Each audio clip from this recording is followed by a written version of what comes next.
BSNL का monthly plan सबसे सस्ता है, फिर भी ये बर्बाद कैसे हुआ?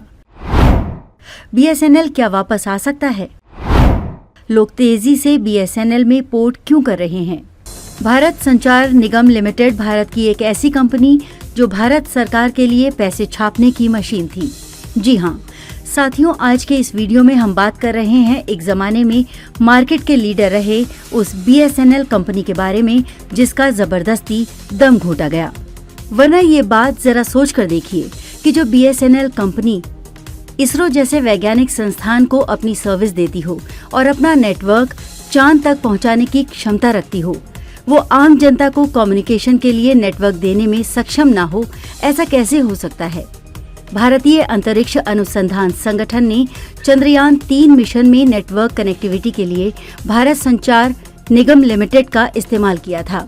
इसरो ने कनेक्टिविटी मुहैया कराने की जिम्मेदारी किसी निजी कंपनी को नहीं बल्कि सरकारी कंपनी BSNL को दी थी। परंतु अब सबसे बड़ा सवाल ये आता है कि जो BSNL कंपनी पृथ्वी से चांद तक संपर्क साधने में सक्षम हो, वो इन निजी कंपनियां जियो, एयरटेल और वोडाफोन जैसे कंपनियों के सामने क्यों नहीं टिक पाई? ऐसी क्या वजह रही कि कम्युनिकेशन सेक्टर में जो कंपनी मार्केट में लीड कर रही थी वो अचानक से बैक टू पवेलियन हो गई? जबकि मुझे नहीं लगता कि शायद ही कोई ऐसा भारतीय हो जिसने BSNL का सिम ना यूज किया हो। फिर भी ऐसे कैसे हुआ? परंतु भारत का गर्व कहे जाने वाली कंपनी BSNL इतना मुश्किल हालात होने के बाद भी ये अब तक टिका हुआ कैसे है? और क्या BSNL वापसी कर भी पाएगा? और BSNL का वापसी करना हम भारतीयों के लिए इतना अहम क्यों है? और इन सभी में टाटा की क्या भूमिका है? इन सभी सवालों का जवाब जानने के लिए बने रहें हमारे साथ इस वीडियो के अंत तक और हमारे वीडियो को लाइक, शेयर और सब्सक्राइब करना ना भूलें और अपने विचारों को हमारे साथ साझा करने के लिए हमें कमेंट करें। नमस्कार साथियों, एक बार फिर से स्वागत करते हैं आपका अपने चैनल जनता टुडे पर। अगर आप भी अपने मोबाइल रिचार्ज के महंगे होने से परेशान हैं और BSNL की याद बहुत जोर से आ रही है, तो साथियों ऐसा नहीं होगा। परंतु अब करें भी तो क्या? ऐसे में तो भारत संचार निगम लिमिटेड अर्थात BSNL ही इस मुसीबत के समय में हमारी नैया को पार लगा सकता है। भारत संचार निगम लिमिटेड अर्थात BSNL, इसकी शुरुआत अक्टूबर 2000 भारत सरकार के द्वारा की गई, जिसका उद्देश्य बहुत ही सरल था। BSNL भारत के कोने कोने तक हर साधारण से साधारण लोगों तक अपनी कनेक्टिविटी पहुंचाना चाहती थी, जिसे भारत के हर नागरिक आपस में कम्युनिकेट कर पाएं। और ये सुविधा इतनी सस्ती होनी चाहिए थी कि किसी भी आम आदमी को मोबाइल रिचार्ज करवाना महंगा न लगे। और इन्हीं सभी उद्देश्यों के साथ भारत सरकार के द्वारा BSNL को बाजार में लाया गया। 2001, 2002, 2003 ये वो वक्त था जब टेलीकॉम सेक्टर में प्राइवेट कंपनियों की संख्या बहुत कम थी और ये कंपनियां शहर को छोड़कर गांव में जाना नहीं चाहती थीं, क्योंकि शहर में काम करना भी आसान था और प्रॉफिट भी ज्यादा था। वहीं दूसरी तरफ BSNL एक सरकारी कंपनी थी जिसे भारत के हर नागरिक की चिंता थी। फलस्वरूप ये भारत के हर कोने में गई और वहां पर नेटवर्क का जाल बिछाया। और कुछ इलाके तो ऐसे थे जहां प्राइवेट कंपनियों के लिए जाना महज एक सपना मात्र ही था। परंतु BSNL वहां भी गई और वहां भी उसने लोगों के लिए कम्युनिकेशन की सुविधा उपलब्ध करवाई। वैसे देखा जाए तो BSNL का प्रॉफिट से तो कोई लेना देना नहीं था और जनता को इसे अपनी सुविधा सस्ते से सस्ते दामों पर देने थे।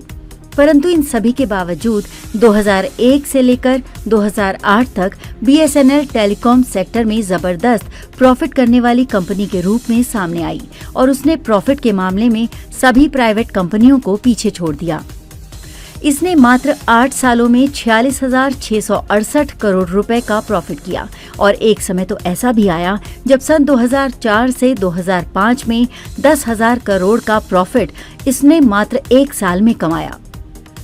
पूरे मार्केट में 70% मार्केट केवल BSNL के पास थी और प्राइवेट कंपनियों का इसे टक्कर दे पाना दूर दूर तक संभव नहीं था। अब भारत सरकार को ये समझ में आ चुका था कि BSNL कंपनी भारत सरकार के लिए कामधेनु गाय है। जो न सिर्फ भारत सरकार की झोली भर रही है, बल्कि इससे हर जनमानस का लाभ हो रहा है। BSNL कंपनी ने भारत सरकार को उम्मीद से दुगना प्रॉफिट करके दिया और इसकी यही खूबी अब इसकी सबसे बड़ी खामी बनने वाली थी। जी हाँ साथियों, ये कंपनी जबरदस्त मुनाफा कमा रही थी और एक सरकारी संस्था थी, तो ये करप्शन से कैसे बच सकती थी। इसके जबरदस्त मुनाफे ने अधिकारियों के लालच को बढ़ावा दिया, मंत्रियों के लालच को बढ़ावा दिया और नतीजा ये निकला कि कंपनी बर्बाद हो गई। BSNL के बर्बाद होने के मुख्य रूप से 4 कारण थे, जिसे हम लोग एक एक करके बड़ी आसानी से समझते हैं। इसका सबसे पहला कारण था दयानिधि मारन।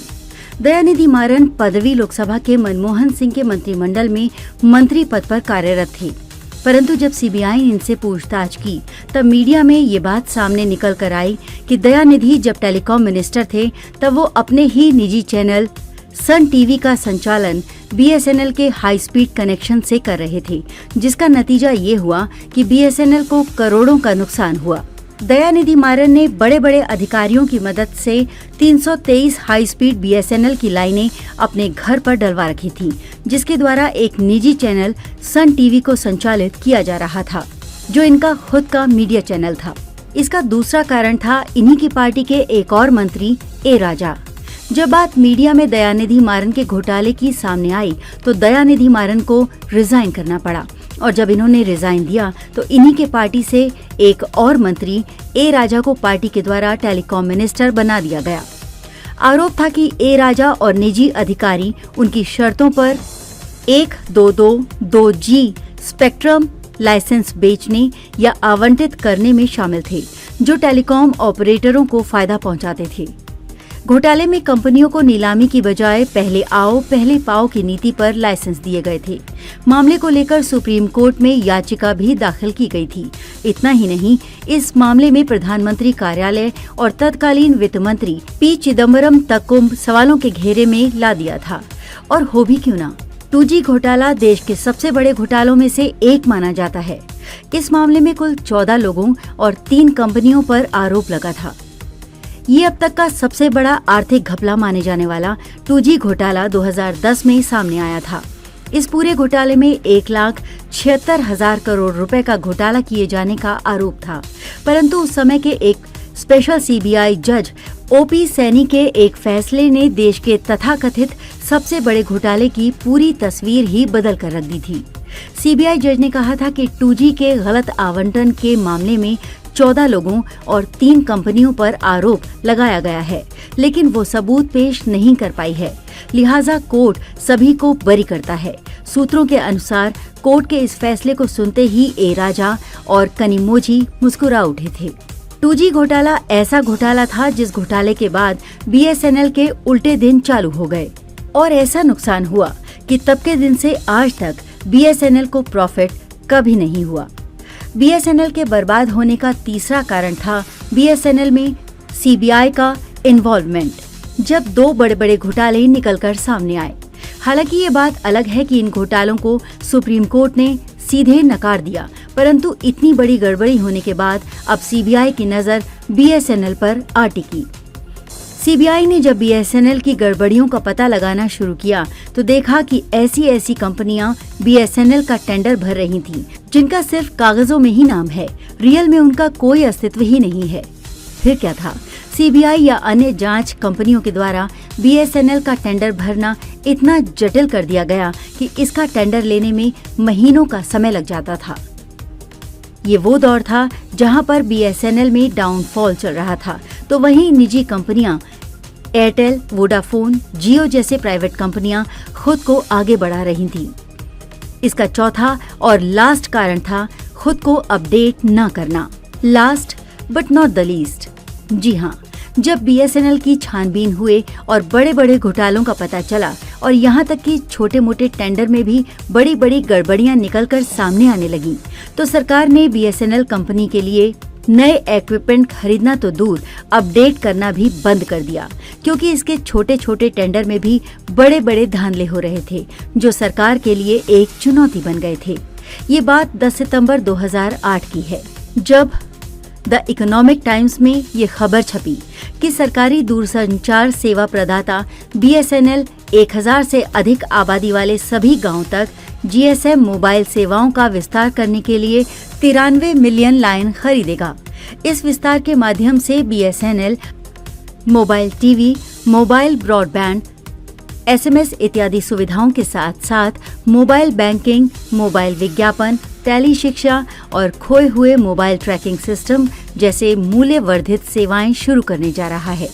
यही नहीं, इस खबर में इस बात पर भी जोर दिया गया कि आगामी वर्षों में BSNL ने CDMA WLL नेटवर्क पर हाई स्पीड डेटा सेवा 2.4 Mbps तक उपलब्ध कराने की योजना बनाई है। इस बात से ये स्पष्ट हो जाता है कि BSNL उस समय सबसे एडवांस टेक्नोलॉजी को लाने में तैयार था और ये प्रोजेक्ट उस समय के पूरे विश्व के सबसे बड़े प्रोजेक्ट में से एक था। इस प्रोजेक्ट की उस वक्त की वैल्यू थी $10 बिलियन, यानी आज के भाव में देखें तो 80,000 करोड़ का प्रोजेक्ट, जो यदि साकार हो जाता तो विश्व का सबसे बड़ा प्रोजेक्ट कहलाता।